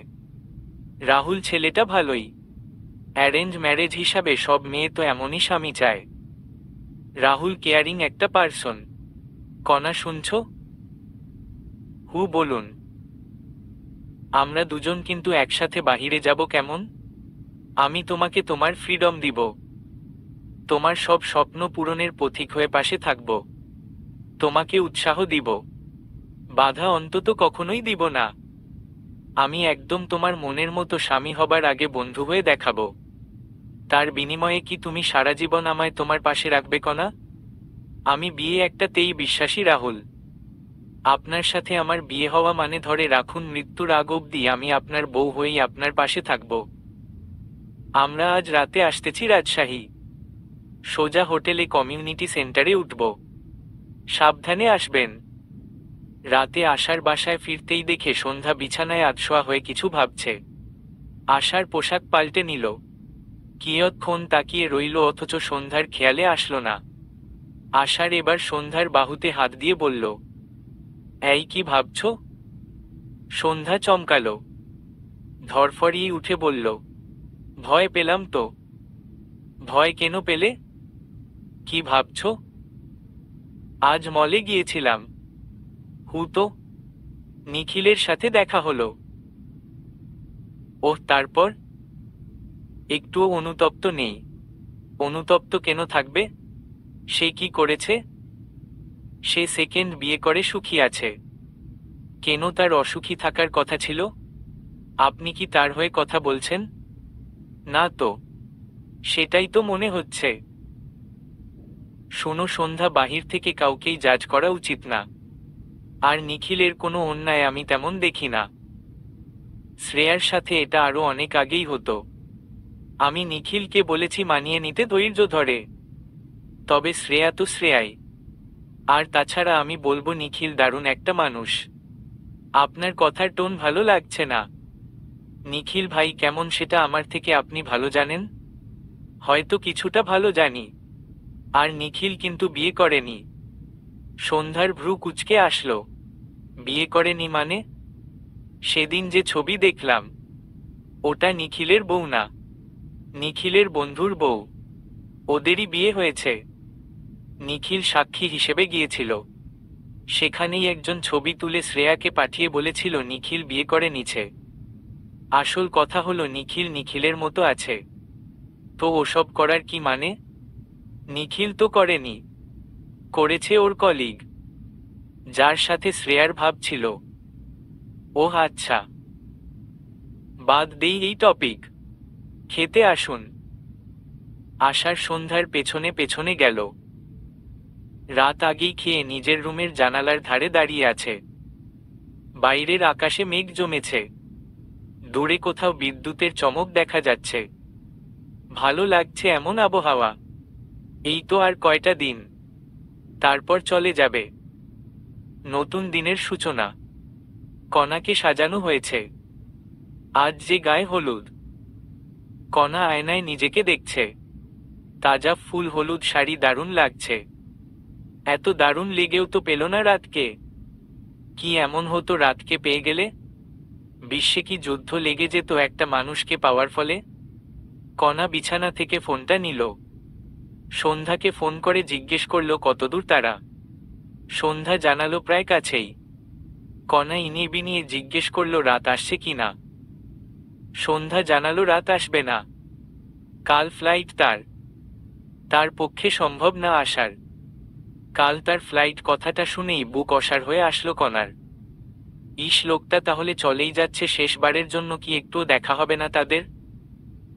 লোকটাকে কি একটুও ছুঁয়ে দিতে পারবে না? কণা ফোনটা কেটে নিজেকে স্বাভাবিক করে নিল। জানালা দিয়ে বাহিরে তাকাতেই দেখল রাহুল এসেছে। পরনে হোয়াইট পাঞ্জাবি। রাহুল কণার রুমের জানালার দিকে তাকালো। তার মনে হয়েছিল কণা আছে জানালার ধারে। হলো তাই। চোখাচোখি হলো দুজনের। রাহুল মৃদু হেসে ফোনে মেসেজ পাঠালো, মাশা আল্লাহ, অনেক সুন্দর লাগছে তোমাকে। কণা জাস্ট দেখল মেসেজটা, রিপ্লাই দিল না। রাহুলকে নিয়ে বসানো হলো স্টেজে। সন্ধ্যা আর আশারও চলে এসেছে। সন্ধ্যাকে সামনাসামনি দেখে কেন যেন কণার বুক ফেটে কান্নারা বেরিয়ে আসতে চাইল। কামরুল হাসান কণাকে নিয়ে আসতে বলল। সন্ধ্যা কণাকে দু চোখ ভরে দেখল, থুতনিতে হাত রেখে বলল, খুব সুন্দর লাগছে তোকে কণা। কণা মৃদু হাসল। সেই হাসিতে প্রাণের স্পন্দন ছিল না। শুধু সন্ধ্যাকে জড়িয়ে বলল, খুব ইচ্ছে ছিল তোর যা হবার, কিন্তু আফসোস হতে পারলাম না। গায়ে হলুদের স্টেজে পাশাপাশি বসানো হয়েছে কণা আর রাহুলকে। সবাই এক এক করে হলুদ লাগিয়ে দিচ্ছে তাদের। কণা মূর্তির মতো বসে আছে। কণার মুখে হাসি নেই। পিচ্ছি পিচ্ছি ছেলে মেয়ে সামনেই নাচতেছে। সন্ধ্যা কণার রুমে আয়নার সামনে দাঁড়িয়ে রেডি হচ্ছে। কাচের চুড়িগুলো পরতে গিয়ে সেগুলো হাত থেকে পড়ে গিয়ে ভেঙে গেল। সন্ধ্যার মেজাজ তুঙ্গে চলে গেল। বিরক্ত মুখে নিচু হয়ে চুড়ির অংশগুলো তুলতে নিলে দেখে খাটের নিচে একটা কালো ডায়েরি পড়ে আছে উল্টো হয়ে। সন্ধ্যা সেটা উঠালো। পৃষ্ঠা উল্টিয়ে সোজা করতেই চোখ গেল আটকে একটা নামে। নামটি হলো রাত। সন্ধ্যার কপালে দুভাঁজ পড়ল। রাতের নাম কণার ডায়েরিতে কেন? সন্ধ্যা ভালো করে দেখতেই দেখতে পেল কিছু লেখা আছে এখানে। সন্ধ্যা পড়া শুরু করল। দিনটি বোধহয় আজ মঙ্গলবার। একটু অদ্ভুতই লাগে দিন গোনার এই অভ্যাসটা। আপনার সাথে পরিচয়ের আজ 2 মাস 13 দিন। শুনতে তো বেশ ছোট সময়, তাই না? কিন্তু এই অল্প সময়ই কিভাবে যেন আপনাকে এতটা ভালোবেসে ফেলেছি তা নিজেও জানি না। আচ্ছা, 2 মাস 13 দিনে কেউ কাউকে এভাবে ভালোবাসতে পারে? এটা কি আসলেই ভালোবাসা, নাকি এটাকে মানুষ অ্যাট্রাকশন বলে উড়িয়ে দেবে?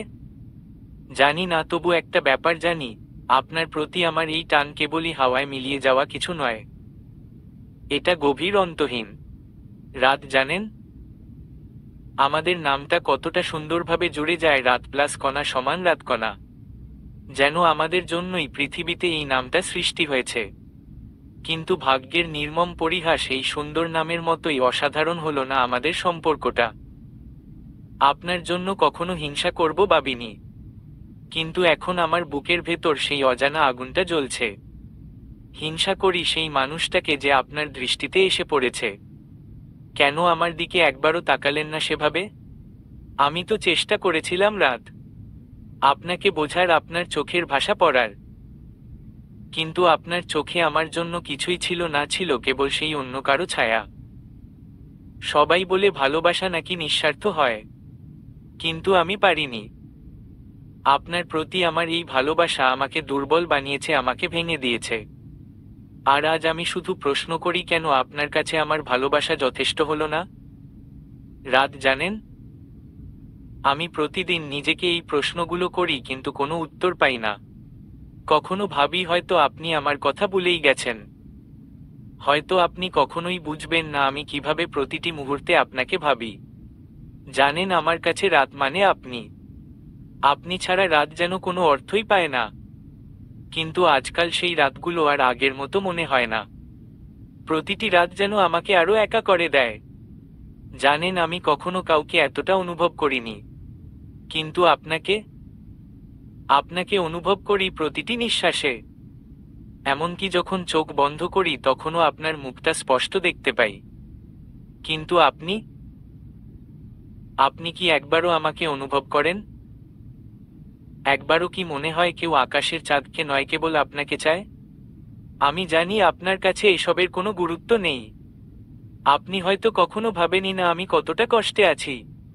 রাত, জানেন, কখনো কখনো মনে হয় আপনার থেকে দূরে চলে যাই, এমন কোথাও যেখানে আপনাকে আর দেখতে পাবো না। কিন্তু আমার দুর্ভাগ্য এই যে যত দূরেই যাই না কেন আপনার স্মৃতিগুলো আমাকে তাড়া করে। আপনার সেই প্রথম দেখা হাসিটা, আপনার কণ্ঠের গভীরতা, সবকিছু আমাকে গ্রাস করে। আজকাল নিজেকে আয়নায় দেখতে ভয় পাই। মনে হয় আমি আর আগের মতো নেই। চোখের নিচে কালি জমেছে, মুখে হাসির রেখাটা হারিয়ে গেছে। আমি হয়তো ধীরে ধীরে মরে যাচ্ছি রাত, কিন্তু আপনি জানেন না, জানবেনও না। হয়তো কোনো একদিন আপনি ফিরে তাকাবেন আর দেখবেন যে মানুষটা আপনাকে সারা জীবন ভালোবেসে গেছে সে আর নেই। হয়তো তখন আপনার একটু খারাপ লাগবে, কিন্তু ততদিনে আমি কোথায় থাকবো তা কে জানে। রাজশাহীতে আসার পর দিন ধরে মনে হচ্ছে আমার আর কিছুতেই ভালো লাগে না। খাবার মুখে দিলে স্বাদ পাই না, ঘুমাতে গেলে স্বপ্ন আসে না। শুধু একটা শূন্যতা, একটা অদ্ভুত তীক্ষ্ণ ব্যথা আমাকে আচ্ছন্ন করে রাখে। জানেন, আমি যখন একা বসে থাকি তখন বারবার আপনার সেই হাসিটা মনে পড়ে, যে হাসি আমাকে প্রথম আপনার দিকে টেনেছিল। কিন্তু এখন সেই হাসি কেবলই স্মৃতি। আমার জীবনে আর কোনো সত্য নেই, শুধু এই তীব্র অনুভূতিটা ছাড়া। আমার ইচ্ছে করে চিৎকার করে বলতে, রাত, আমি আপনাকে ভালোবাসি, কিন্তু আপনাকে জানালে তো কোনো লাভ নেই। আপনি তো আমাকে চাইবেন না, তাই না? হয়তো আমি শুধু একদিকের ভালোবাসায় বন্দী হয়ে বাঁচব, অথবা হয়তো মরেই যাব। তবু একটা কথা থেকে যায়, আপনি যদি কখনো আমার কথা ভাবেন, একবার শুধু মনে করবেন এই মেয়ে আপনাকে ভালোবেসেছিল নিজের সবটুকু দিয়ে। কিন্তু আপনি তা কখনোই দেখতে চাননি। জানি এভাবে চিঠি লিখে কোনো লাভ নেই। হয়তো আপনি কখনোই এই কথা জানবেন না। তবু আমি লিখি, কারণ এটুকুই আমার বাঁচার উপায়। আপনার জন্য জমে থাকা কথাগুলো লিখে হালকা হওয়ার চেষ্টা করি। কিন্তু জানেন, লিখতে লিখতে বুকের ভার আরো বেড়ে যায়। আজ সকালে জানালা দিয়ে সূর্যের আলো দেখছিলাম। হঠাৎ মনে হলো আজকের এই আলোটা যেন আমার জন্য নয়। আমি চাই আপনার জীবনটা উজ্জ্বল থাকুক, সুখের আলোয় ভরে উঠুক। কিন্তু নিজের অজান্তেই আবার প্রশ্ন জাগে, আমি কি একটু জায়গা পেতে পারতাম না সেই আলোতে? আজ আমি কিছু ঠিক করে ফেলেছি রাত। আমি ক্লান্ত হয়ে গেছি এই অপেক্ষা করতে করতে, এই ভেঙে পড়া নিজেকে নিয়ে বেঁচে থাকতে থাকতে। হয়তো আমার বেঁচে থাকার প্রয়োজনই নেই। আপনাকে ছাড়া পৃথিবীটা যেন অর্থহীন, এসবই মনে হয় এখন। তবে যাবার আগে একটা কথা বলবো। আমি জানি আপনি আমাকে কখনো ভালোবাসবেন না, কিন্তু আমি আপনাকে যে ভালোবেসেছি সেটা আমার জীবনের সবচেয়ে সত্য কথা। আমি গর্বিত যে আমি আপনাকে ভালোবেসেছি। আর হ্যাঁ, রাত প্লাস কণা, এই নামটা যেন কখনো ভোলেন না। কারণ এই নামটাই প্রমাণ করে একপাশের ভালোবাসাও কতটা সুন্দর হতে পারে। আমার মন বলছে একদিন আপনি বুঝবেন, বুঝবেন আমি কিভাবে আপনাকে ভালোবেসে ফেলেছিলাম। কিন্তু সেই দিনটায় আমি থাকবো তো? নাকি হারিয়ে যাব কোথাও অন্ধকারে, যেখানে আর কোনো রাতকণা হবে না? বিদায় রাত। যদি কোনোদিন আমার কথা মনে পড়ে শুধু একবার বলবেন, কণা আমাকে ভালোবেসেছিল। তাতেই আমি শান্তি পাবো যেখানেই থাকি না কেন।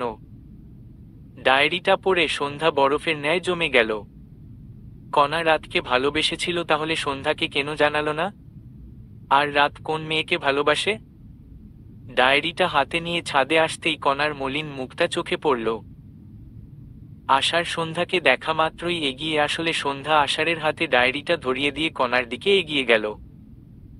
কণার হাত চেপে ধরে বলল, কণা সাইডে আয়, কথা আছে। সন্ধ্যা কণাকে নিয়ে সাইডে আসলো। আশার কিছুই বুঝতেছে না। সন্ধ্যা রেগেই জিজ্ঞেস করল, এমন মহান সাজার মানে কি কণা? কণা ভ্রু কুঁচকাল। মহান সেজেছি মানে? মনের বিরুদ্ধে গিয়ে বিয়ে করতেছিস তুই? মাথা কি ঠিক আছে তোর? তুই যে আরেকটা মানুষকে ঠকাচ্ছিস সেটা বুঝতে পারছিস? কাকে ঠকাচ্ছি আমি? জানিস না কাকে ঠকাচ্ছিস? রাহুল লোকটাকে তো তুই ভালোই বাসিস না, তাহলে তাকে কেন বিয়ে করছিস? সে যখন জানবে তার বউ আরেকজনকে ভালোবাসে তখন তার রিয়াকশন কেমন হবে জানিস? কণা পিলে চমকে উঠল। কাপা কাপা গলায় বলল, ক কি বলছিস? আমি আবার কাকে ভালোবাসি? আমি কাউকে ভালোবাসি না। ও রিয়েলি? তাহলে ডায়েরিতে ওসব কি লেখা? তুই রাতকে ভালোবাসিস অথচ আমাকে জানালি না? কণা বরফের ন্যায় জমে গেল। আশেপাশে তাকালো, কেউ শুনে ফেলল না তো। আষাঢ়ের হাতে ডায়েরিটা দেখে সহসা সেটা কেড়ে নিয়ে বলল, আমার ডায়েরিটা কেন ধরেছিস তুই? এটা একটা পার্সোনাল জিনিস। না বলে দেখা উচিত হয়নি। পার্সোনাল জিনিস কেউ যেখানে সেখানে ফেলে রাখে না নিশ্চয়ই। আষাঢ় সন্ধ্যার দিকে তাকিয়ে বলল, আরে কি হচ্ছে? কে কাকে ভালোবাসে? আর কে কাকে ঠকাচ্ছে? সন্ধ্যা আষাঢ়ের দিকে কটমট চাহনি নিয়ে বলল, আপনার ভাইকে ভালোবাসে কণা। আচ্ছা, আপনার ভাই কাকে ভালোবাসে? ওর সেই ভালোবাসার মানুষটাকে জানেন? আমি কথা বলবো। মেয়েটাও কি রাতকে ভালোবাসে? ভালো না বাসলে আমি রাতকে মানানোর চেষ্টা করব। কণার না চাইতেও এবার হাসি পেল। সন্ধ্যা যার খোঁজ করছে সেই মেয়েটা তো সে নিজেই। এই কণা তুই নিশ্চয়ই চিনিস। বল মেয়েটা কে? কেউ না। রাত আমাকে ভালোবাসে না সন্ধ্যা। তুই তো বাসিস। একতরফা ভালোবাসায় কিছু হয়? কখনো দেখেছিস পূর্ণতা পেতে? তাই বলে আরেকজনকে বিয়ে করে ফেলবি? আমি আশার আছি তো। আমরা ঠিক কিছু একটা করতাম। কিছু করে লাভ নেই। যা হচ্ছে সেটাই হতে দে। রাহুল তো ভালোবাসে আমাকে। আমি আসছি রুম থেকে, অস্বস্তি হচ্ছে ভীষণ। কণা চলে আসলো। সন্ধ্যা আষাঢ়ের দিকে তাকিয়ে রইল। সেটা দেখে আষাঢ় বলল, ওভাবে তাকিয়ে আছো কেন? আপনার ভাইকে জিজ্ঞেস করুন তার সেই ভালোবাসার মানুষটা কে। আষাঢ় নিজের ফোনটা এগিয়ে দিয়ে বলল, নাও ফোন। নিজেই জিজ্ঞেস করো। কণা নিজের রুমে আসলো। রুমে ঢুকেই দরজা বন্ধ করে দিল। শরীরের প্রতিটা রন্ধ্রে রন্ধ্রে অস্বস্তি যেন ছড়িয়ে পড়েছে। আয়নার সামনে দাঁড়াতে গিয়ে থমকে গেল। আয়নায় নিজের মলিন মুখটা দেখে আরো বেশি অস্থির লাগল। সাথে নিজের প্রতিবিম্ব দেখে একটু চমকে উঠল। নিজেকে এত বিবর্ণ, এত ক্লান্ত আগে কখনো দেখেনি। মনে হচ্ছিল রুমের দেয়ালগুলো তাকে চেপে ধরছে। হাতের চুড়িগুলো খোলা শুরু করল কণা। কিন্তু হাতগুলো এমনভাবে কাঁপছিল যে কাজটা শেষ করতে পারছিল না। শেষে চুড়িগুলো একপাশে রেখে ঘরের ভেতর হাঁটতে শুরু করল। কখনো বিছানায় বসে, কখনো জানালার পাশে গিয়ে দাঁড়ায়। কিছুতেই মন শান্ত হচ্ছে না। বুকের ভেতর ধুকপুক ধুকপুক শব্দ যেন বেড়েই চলেছে। কিছুক্ষণ এদিক ওদিক ঘোরাঘুরি পর কণার হঠাৎ খেয়াল হলো বেলকনি। হয়তো একটু ঠান্ডা হাওয়া মনটা শান্ত করতে পারে। দরজাটা ঠেলে বেকনিতে পা দিতেই হঠাৎ যেন মনে হলো, আলো আঁধারির মধ্যে ছায়ামূর্তির মতো কেউ একজন দাঁড়িয়ে আছে। কণার বুক ধক করে উঠল। কে? নিজের অজান্তেই কথাটা বের হয়ে এলো, কিন্তু কোনো উত্তর এলো না। মনের ভেতর সন্দেহ আর ভ্রমের যুদ্ধ শুরু হলো। এটা কি সত্যি, নাকি ভুল দেখছি? কিছুক্ষণ তাকিয়ে থাকার পর মনে হলো হয়তো কেউ নেই। চোখের ভুল, এমনটাই মনে হচ্ছিল, কিন্তু আবারও সেই ছায়াটা একটু নড়ল। কণার শরীরটা হিম হয়ে গেল। প্রথমে সে ভ্রম ভেবেছিল, কিন্তু চোখের কোণে পরিচিত চেহারাটা স্পষ্ট হতে লাগল। হৃদস্পন্দন বেড়ে গেল। মুখ থেকে অস্ফুট স্বরে বের হলো, রাত? এই সময়? এখানে? না, এটা অসম্ভব, নিজেকে বোঝানোর চেষ্টা করল কণা। কিন্তু কৌতূহল আর অজানা আশঙ্কা তাকে ছাপিয়ে যাচ্ছিল। সে আর সহ্য করতে পারল না। একটা কিছু তাকে নিচে নামার জন্য তাড়া দিচ্ছিল। কোনো কিছু না ভেবেই দৌড়ে সিঁড়ি দিয়ে নামতে শুরু করল। নিচে নেমে সোজা সেই মানুষটির সামনে দাঁড়াল। রাতের উপস্থিতি যেন সবকিছু অবিশ্বাস্য করে তুলেছে। কণার মনে হচ্ছিল এ কোনো স্বপ্ন। শরীরের প্রতিটি রক্তকণা যেন ঠান্ডা হয়ে আসছিল। সে নিজের 2 হাত দিয়ে চোখ মুছে আবার তাকাল। সত্যি রাত। রাত কোনো কথা বলল না। তার মুখে কোনো কথা নেই। কণার দিকে গভীর স্থির দৃষ্টিতে তাকিয়েছিল। কণার মুখ থেকে শব্দ বের হচ্ছে না। এই মুহূর্ত যেন সময়কে স্থির করে দিয়েছে। অবশেষে কণা ভাঙা স্বরে বলল, আপনি এখানে? আলো আঁধারির মধ্যে দাঁড়িয়ে আছে রাত। আগের মতোই শান্ত চেহারা নিয়ে এক পা এগিয়ে এসে ঠোঁটের কোণে একটুখানি হাসি ফুটিয়ে বলল, তোমার গায়ে হলুদ, সেজন্য আসলাম। হয়তো এটুকুই তোমার জীবনে আমার শেষ উপস্থিতি। শেষ উপস্থিতি কথাটা কানে আসতেই সারা শরীর জমে গেল। কণার মুখ ফ্যাকাশে হয়ে গেল। কণার গলা ভেঙে এলো। তার চোখে অভিমান আর ক্ষোভ একসাথে ভেসে উঠল। শেষ উপস্থিতি? হ্যাঁ। আচ্ছা, একটা কথা জানতে পারি? বলো, আপনি আমার অপূর্ণতায় থেকে গেলেন কেন?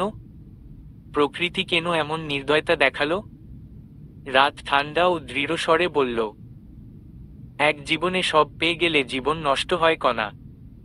কিছু জিনিস অপূর্ণতায় থাকতে হয়, অবসরে আফসোস করার জন্য। আপনার কি খারাপ লাগে না? একটা মেয়ে আপনাকে এত ভালোবাসছে, অথচ আপনি ফিরেও তাকাচ্ছেন না। এর উত্তর আমার কাছে জানা নেই। কথাটা বলেই কণার গালে থাকা হলুদ নিয়ে ফের কণার গালে লাগিয়ে বলল, তবে পৃথিবীর সব সুখ তোমায় আমাকে ভুলতে সাহায্য করুক। এত সুখ আসুক যে তুমি আমাকে নিয়ে ভাবার জন্য সূক্ষ্ম সময়টাও যেন না পাও। মানুষ ভোলা কি এত সহজ? আপনি পারবেন আমাকে ভুলতে? আমি তো পারবো না। পারবে, পারবে। মানুষ পারে না এমন কিছুই নেই। এটা সম্পূর্ণ মিথ্যা কথা। তাহলে আমি কেন আপনাকে পেলাম না? মানুষ চাইলেই সব কিছু করতে পারে না। ভালো থেকো, আসি। কথাটা বলেই রাত আর দেরি করল না, চলে গেল। কণা ঠাই দাঁড়িয়ে দেখল তার যাওয়া। চোখ দিয়ে টপ টপ পানি পড়তে লাগল। রাতের অবয়ব যত দূরে যেতে লাগলো ততই কণার বুক ভারী হয়ে আসলো। বুকের ব্যথা বেড়ে উঠল। কণা মাটিতে বসে পড়ল। বুকে হাত দিয়ে এবার শব্দ করে কেঁদে উঠল। ভালোবাসায় এত কষ্ট, এত ব্যথা কেন? কতক্ষণ কান্না করল বুঝতে পারল না। হঠাৎ কি একটা মনে হতেই বসা থেকে উঠে দাঁড়ালো। চোখে থাকা জল মুছে নিজেকে শক্ত করল। লম্বা শ্বাস টেনে পেছনে ফিরতেই আকস্মিক রাহুলকে দেখে চমকে উঠল। কাঁপা কাঁপা গলায় বলল, আপনি?